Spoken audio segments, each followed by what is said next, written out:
Gribētu informēt Nacionālo apvienību un Latviju pirmajā vietā.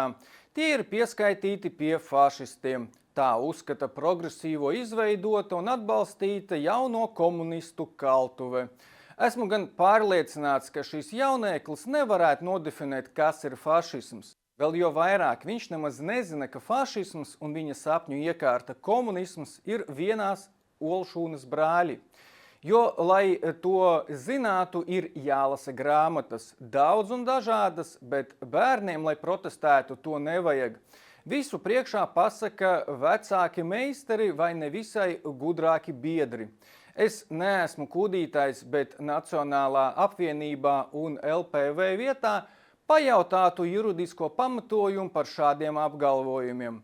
Varētu vienkārši, protams, pa puņķiem sadot, bet tas pēc vecās patriarhārās iekārtas bija. Tagad ņergu gadsimtā tā nedrīkst, bet žēl.